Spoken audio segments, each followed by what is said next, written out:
Okay, chapter 14, we saw, again, it ended with the last plague, where God pours out his vengeance. Armies all over the world gather to fight against God, and they lose. Shouldn't be any surprise, as God took over ruling the earth, but Antichrist wasn't killed right away. But by that last part there, he's going to be dead. Then Jesus is going to reign on the earth, and we're going to reign with him. So that's what we've got to look forward. It's going to be a hard time. It's going to be like it was for first century Christians, getting persecuted under the Roman army. There's going to be a new Roman Empire, and Antichrist is going to take over that Roman Empire. And it's going to be 42 months of the worst time on earth. But everybody will be rewarded for good or for evil after the end of that. So, chapter 15 now.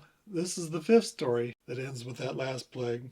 That last plague won't end until the end of chapter 16. But here's how it starts. Verse 1. And I saw another sign in heaven, great and marvelous, 7 angels having the 7 last plagues, for in them is filled up the wrath of God. And I saw, as it were, a sea of glass mingled with fire, and them that had gotten victory over the beast, and over his image, and over his mark, and over the number of his name, stand on the sea of glass, having the harps of God. And they sing the song of Moses, the servant of God, and the song of the Lamb, saying, Great and marvelous are thy works, Lord God Almighty. Just and true are thy ways, thou King of saints. Who shall not fear thee, O Lord, and glorify thy name? For thou only art holy. For all nations shall come and worship before thee, for thy judgments are made manifest. Let me just comment. These are the 7 last plagues. And 15:1, don't just read over that. So when God does, and this is specifically God's wrath, God's bowls of wrath. So these are the last plagues. When you get to that 7th plague, that's the last plague. So if you read God's wrath in chapter 19, chronologically,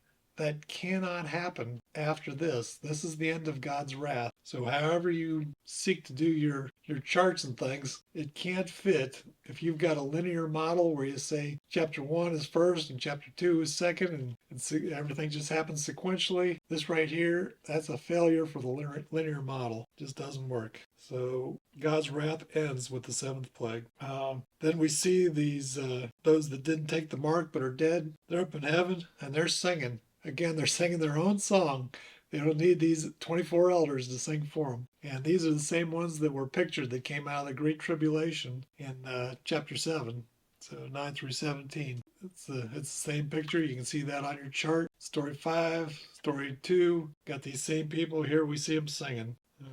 Again, Christians and Jews, both there. So let's see. Verse 5. And after that I looked, and behold, the temple of the tabernacle of the testimony in heaven was opened, and that's when the 2 witnesses go up into heaven, the 144,000. And the 7 angels came out of the temple, having the 7 plagues, clothed in pure and white linen, and having their breasts girded with golden girdles. And one of the 4 beasts gave unto the 7 angels 7 golden vials full of the wrath of God, who lives forever and ever. And the temple was filled with smoke from the glory of God and from his power, and no man was able to enter into the temple till the 7 plagues of the 7 angels were fulfilled. So in chapter 14, I talked about heaven's going to be closed during these 7 plagues. So what happens if you die? Well, God says you'll be rewarded. Don't worry. Typically, from the days of Paul, he said to be absent from the body is to be present with the Lord. Apparently, there's going to be a time here during these 7 plagues where that's just not the case. I don't know what happens to you, but heaven's going to be closed and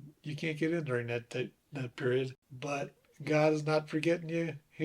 He will raise you up, and we'll see that in chapter 20.